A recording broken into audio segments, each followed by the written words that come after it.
We are here with the United Food Bank, an organization that I've gotten to know quite a bit over the last couple of months and been very impressed with. And it's our privilege today to sit down with the CEO, Bob Evans. We're thankful for him to take some of his day to answer some questions. And thank you all the askers, for all of your questions. And Bob has been the CEO for a number of years now here with the food bank. He's been involved in the food industry and a nonprofit organization for over 15 years. He manages a crew of dozens of employees and thousands of volunteer hours a year to make it possible for them to deliver, if I remember correctly, 43,000 meals per day. The food force, 43,000 meals a day.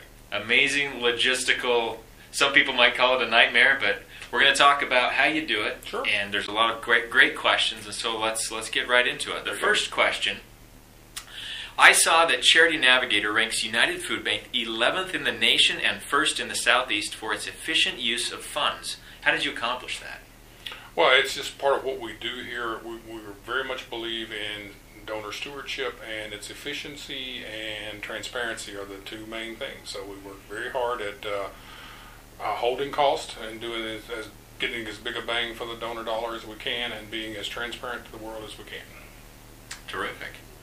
What is the biggest misconception about this issue, those experiencing food insecurities? I think the biggest one is that it's the silent majority that's unseen. I think people have this idea that it's the fellow on the side of the US 60 with the cardboard sign. Yeah. No. It's the working poor. By far the majority of the people that have to depend on our network for help at any given time are trying to work within the system. They end up with too much month at the end of the money. Yeah, it's a funny way of saying it. I remember at some event that I was at that you mentioned, and it kind of struck me that the face of hunger, look in the mirror, because it could be anybody's face and you don't realize it. Absolutely. It could be your neighbor. It could be a relative, a friend.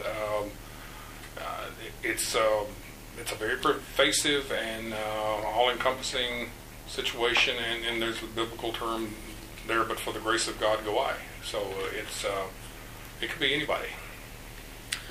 Question number 3. What major long-term goals do you have for the United Food Bank? Personally, I want to see us retire the debt that we took on to secure this nice facility that we're in now. And then the expansion and do more in the rural communities that we service. Okay, terrific. 4th question: what types of volunteer opportunities does the United Food Bank have for families with children? This is something we're working on diligently and have for a number of years. We want to be volunteer friendly, but because it's so much manual labor, especially if it's food sorting, box building, those kind of things, we have to be careful with children, but we're working very hard to come up with ways of having families come in, either after hours or on weekends, and we're working and are open to suggestions from folks where they could help us with how we get families and children involved more. We would love to. All right, so you're working on some things, but you're also wanting some input from the community. Absolutely. All right, great. I know there's a lot of families in the valley back out here on the east side, so that would be a great thing. Number 5, what single thing can any regular member of the community do that will make the biggest impact toward eliminating the food problem in Arizona? I think become an advocate and understand the problem, become knowledgeable of what it is and who the folks are that need this help, take the judgmental factor out of it. Sure, people have made some poor choices, but especially when I think about the children, they didn't choose to be hungry. They didn't choose to have parents that are unemployed or whatever. But I think it's the advocacy and continuing to tell the story and understand that this is a 365-day-a-year problem, not just a holiday problem. Wow. It doesn't sleep. It doesn't sleep. It doesn't take a vacation. So being aware of it is the first step. Oh, absolutely.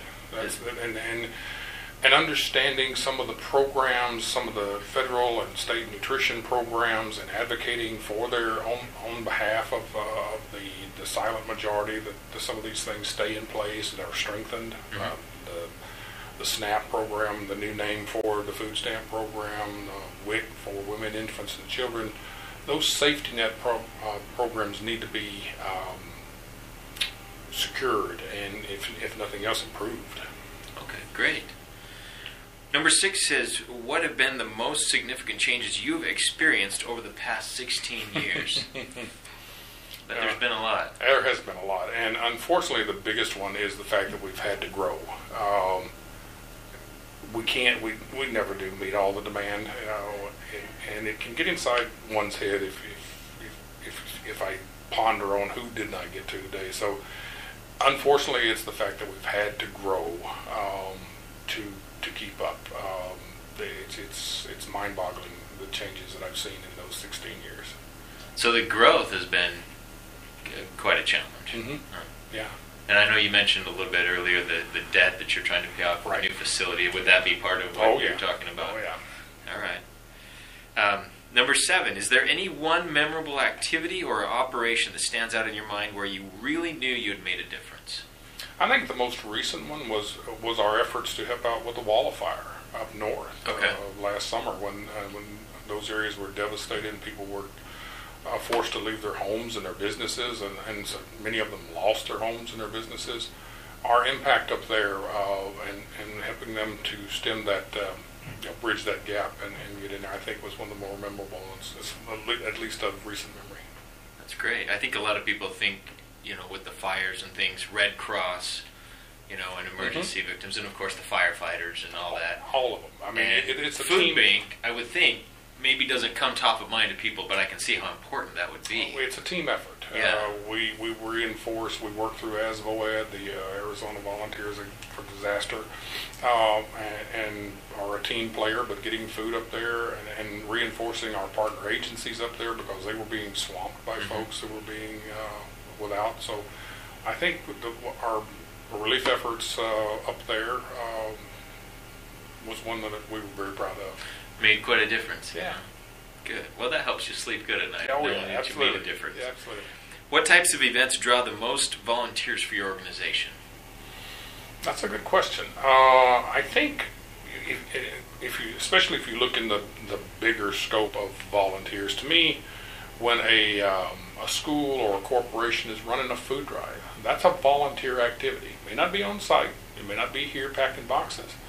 But I think the coalescence of the East Valley, and we're really blessed to be in the East Valley from a support standpoint and donors and corporate and everybody else. But I think those monster food drives that go on where everybody is involved, it may be a first grader that takes in a can of beans to his elementary school, but I think that one activity, not necessarily here, but it's a huge volunteer activity and very beneficial to us. So the big food drives, that's kind of your bread and butter, so to speak. Pardon the pun. Yeah, absolutely. And number 9 is, how serious is Arizona's hunger problem as compared to the rest of the United States? It's serious. In Arizona, based on the 2010 census, the latest information I've got, nearly 1 in 5 people in Arizona are living in poverty or less. Wow. And that ranks us like 5th. Maybe we're tied with New Mexico, so 5th in the country as far as 5th worst. Worst, right. Okay. And to me, and poverty, you've got to remember the federal poverty level is a family of 4 for right at $23,000 annual income. Annually. Household income. Household income. Wow. Yeah. So when we're 5th in the country, so there's 45 that are better than we are. Yeah. Wow. That gives a good perspective on the serious serious and nature. then that's exacerbated by, again, I refer to the children, 1 in 4 Arizona children live in poverty. Live in poverty. Wow. Number 10, I'd love to hear you talk about one of your biggest failures in life and what you learned from it. Oh, that was 15 minutes ago. No, I think it was early in my career when I made a job change chasing money. Okay. And I was maybe 2 months into the new job, moved, relocated, did the whole thing.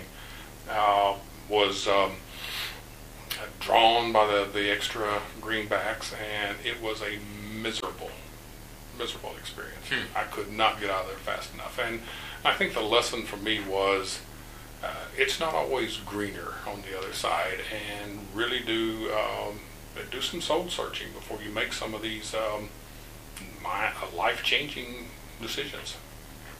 So you sacrificed a little bit of happiness for a little more money. I sacrificed a whole lot of happiness. That's an interesting. I'm sure that's something that a lot of people can relate to, I or would at least imagine. maybe able to There are a avoid few if out they- there that can, I'm sure. Yeah. Number 11. What is the most alarming statistic related to hunger that Arizonans may not be aware of? I'll go back to 1 in 4 of our children. That's the one. Huh? 1 in 4 children are under the age of 18. live in the poverty level. Is that what you're saying? Living in poverty or less. And that's Arizona statewide. Wow. Yeah. Some of our counties are worse than others, but overall, I think like Apache County, I think we're talking 47% of the children in Apache County living in poverty or less. So I don't think people really understand the magnitude of the problem for our kids, the next generation. Wow, interesting. Is the trend that it's getting better or getting worse? It's somewhat there's somewhat of a roller coaster ride to it. I think we might have been making some improvements before the economy went south, you know.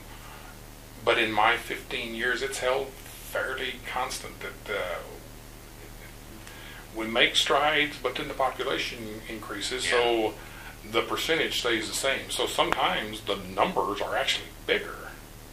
I see. But in perspective with the population. Yeah. Number 12. What was the United Food Bank like when you first came on board, and what are the biggest changes you've seen over the last 15 years when you've been involved? Oh, we were a sleepy little food bank when I first joined it 15 years ago, and I started out as a volunteer. Okay. I'm a corporate dropout and started out as a volunteer and was asked to join the staff. I don't know. Let's see. We probably had 12 employees. We were moving maybe 6 million pounds of food. We're now 32 employees, 20 million pounds of food. Our fleet was maybe 3 trucks strong. We have 10 or 12 now. It's like I say back earlier as we were talking about growth. Unfortunately, we had to grow, and we have definitely grown. And you were at a different facility. And in a different facility, we were, and in the facility we still have part of it over on Javelina, but it was built. It was part of the courthouse complex when that complex over there, Superior Court complex, was built in '87. The facility was built for a food bank, as a food bank. But we outgrew it, I don't know, 10 or 12 years ago. We outgrew it. But there was the constant battle between it's too small, but it's free. It's too small, but it's free. Well, free kept winning out until it got to the point that we were just couldn't wiggle. Yeah, that makes sense. Number 13, what is the biggest thing you'd still like to accomplish? Eradicate hunger, I'm sure, is on the list. Yeah, seriously, it's going to sound like a cliche or whatever, but I wish we didn't have to exist. It would be great for the need for the food banks and the food pantries that we support and the feeding programs and all those kind of things not to be here. That's a very visionary kind of thing. It's not going to happen, but if I could wave a magic wand, we'd be out of business. Put yourself out of business in a good way. Meaning the problem doesn't exist anymore. That would be fantastic. Number 14, what steps do you take to reach out to the food industry for donations, or is it that they reach out to you? It's a combination of the two. Okay.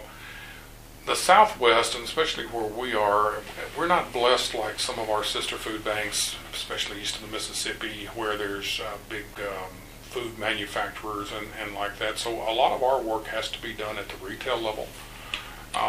So right now we work with, I think it's 118 different grocery stores that we're into on a daily basis, picking up their edible but not sellable food. So we're constantly looking for new food streams. So the food industry has been good to us. But it's not what it could be if we were geographically elsewhere. Okay. Number 15, do you ever worry that United Food Bank's charitable giving creates dependency rather than providing those in need with the means or desire to provide for themselves? Oh yes, I think that's a common thought that runs through minds, especially in conservative areas like Arizona. And I'm a Republican. I'm basically a conservative person, but is there some of that built-in dependency? Probably, but again, I go back to the fact that the majority of the people that we're helping are working, and it could be a story of dad's a short order cook and mom's a maid, and they got 2 kids and they got 1 car, and they blow a tire, and life's in a tailspin. Mm-hmm. So I don't think we're building independency, not in the majority. Is there generational poverty in the United States? Absolutely. And that's one of the things we need to break. But again, I think if we focus as much attention as we can on children and making sure that children are well fed and well educated, that will break the cycle as much as anything else that we can do. Do you find that a lot of them come on, stay temporarily, and absolutely leave? They cycle in and out. Cycle in and out. Yeah, absolutely. Okay. And there's some folks who, again, as much as we provide emergency food, there are situations where it's a supplemental food. Even those who are receiving the SNAP benefits, the food stamp program, that's a supplemental program too. That doesn't feed a family totally. Mm-hmm. So I don't know of anybody who wakes up in the morning and says, damn, I want to go stand in a soup line today, or I want to go get a food box. No. Nothing you aspire to. No. Yeah. No, absolutely Right. not. Yeah, that makes sense. Number 16 is, what is a typical day like in the life of the CEO of the United Food Bank? There is no typical day. I'm blessed to have a good staff, one that's getting stronger every day. A lot of my time is spent out, and more of my time should be spent out, making connections, being the face of the food bank. But on the inside, it's making sure that this is a business. We have an altruistic mission, but we're still a business. So there's got to be more revenues than there are expenses. Mm-hmm. There are personnel issues. Unlike a lot of nonprofits, we're somewhat of an anomaly because we have a fleet of trucks and we have an inventory, and so there are inventory issues, and so a lot of it is just staying on top of and being, with my experience, being the answer man. I see. And helping to disseminate my 16 years of experience through the other folks. Okay. So no typical day, but that's kind of the role that you see yourself filling nowadays. Number 17, what is the most creative donation drive that you've seen? One that immediately comes to mind, again, we have some wonderful corporate partners, but I was delighted. I was blown away really by, I think it was Bank of America. Yes, it was Bank of America. They had a competition within their offices for a food drive, and they were very creative. It just amazes me, the creativity of some of the school kids and some of these corporations when they're getting into these food drives. But they had 2 collection boxes that we were fortunate enough to bring in here. One had been totally turned into Cookie Monster with the lid that opened, and they actually made a cookie to prop its mouth open with so that you could put your donations in. And the other was a mock-up of an ATM machine. Oh, okay. They were just, the creativity and some of the competitiveness that I see in corporations to department on raising food or funds or whatever. It's just amazing. That's great because it just kind of makes it fun. Oh yeah. It draws attention, obviously. Mm-hmm. But wow, so it was a standard food drive. They just took the box and made something unique out of it. That's really neat. It was. That's fun. Number 19. If you could change one thing about your industry or your company, what would it be?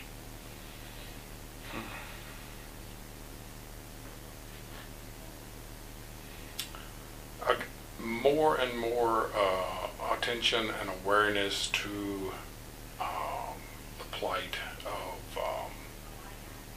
folks and what they need to make ends meet. It would be more in that communication, public awareness, awareness raising. I'd like to see the whole industry do a better job with that.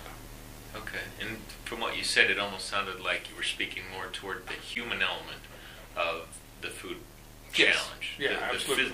The people that go, the lives and the things that they go through. Yeah, I mean, I'm convinced, and maybe I'm naive, but I'm convinced that in the United States, there is enough food. There's no reason for anybody to go hungry. But it's making the connection between where the food is and where it needs to be. And the fact that, again, did some folks make poor choices and end up in these circumstances? Absolutely. But they shouldn't be penalized because they made a bad choice. Feed people. That's what you do. That's what you're here for. Number 20. Are you doing what you've always dreamed of when you were a kid? Oh, no. When I'm 5 years old, I dream I'm going to run a food bank in Mesa, Arizona. No. It's I don't know of anybody or very few people who plot out something and follow it all the way through their lives. No. My earliest recollection was that I wanted to be a military officer and retire from the military. Oh, okay. Yeah. Matter of fact, I was commissioned through ROTC at my state school, and I'm a former field artillery officer. But circumstances changed, and life took another turn, and it's taken many turns, and one of them brought me here. And now you're here. And now I'm here. Good for you. What relationships have been the most valuable to the success of United Food Bank, and how did you establish those relationships? I think it is the East Valley and the fact that they do support this organization, that the East Valley and on eastern Arizona, all the area that we serve, are very forthcoming, very generous, very open-hearted, very supportive. Mm-hmm. And I wish I could claim that. I think it was more just introducing ourselves and what we do and where we fit in the continuum of care and building upon relationships. So I don't know that it was anything particular that we did and everything in general that we did. Okay. Number 22 is how and when did you first discover that this is what you wanted to do with your life? It was probably after I started volunteering here while I was just trying to figure out what I wanted to do with the next phase of my life after 25 years in running manufacturing organizations, whether companies or divisions or whatever. And I'd probably been on the job for 6 months to a year when it registered with me that, yeah, this clicks, this works.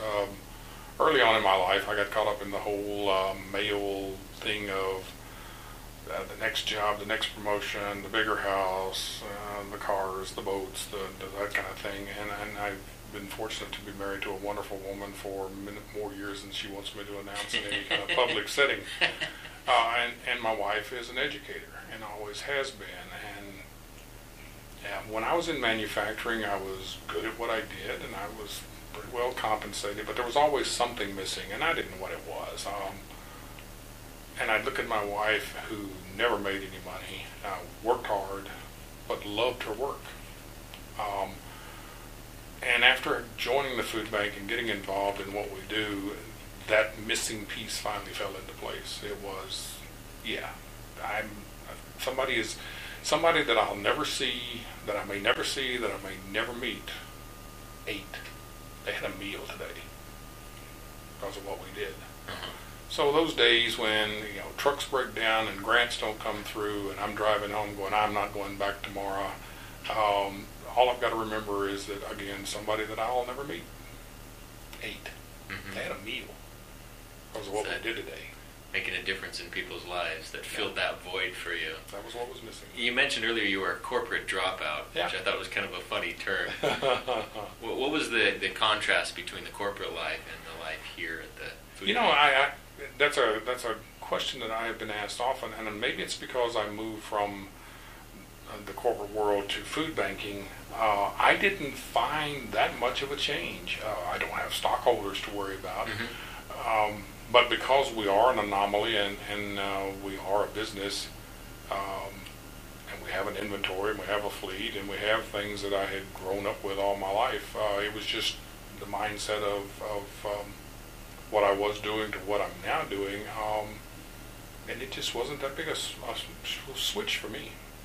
So it was more the cause or the purpose for which you're working as opposed to the logistics of business in general. Yeah, I mean, a regional food bank like United Food Bank, we're a logistics company. That's what we do. Or another analogy might be we're a distribution center, but I think the difference there, in most cases, in a distribution center, you know what product you've got coming, when you're going to get it, and what kind of shape it's going to be in. Sure. And we have some of that in a food bank, but as much as not, we have, oh, by the way, there's a trucker out trying to make a delivery and to a grocery store, and it's the wrong kind of ice cream, and the grocery store refuses it, so he calls his dispatcher. The dispatcher says, don't bring it back.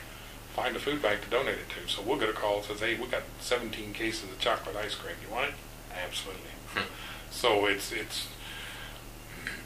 food banking in its simplest terms, which you boil it down, is a fairly straightforward business. Get the food in, warehouse it for as little time as possible, get it to where it needs to be.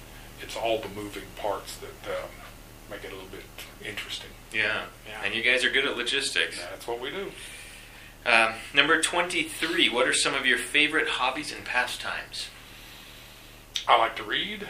I love sports. I'm not as much a participant at my age in physical well-being as I used to be. I used to basketball, baseball, tennis, racquetball, but I love to read. Reading is my it's my therapy. It's my wind down.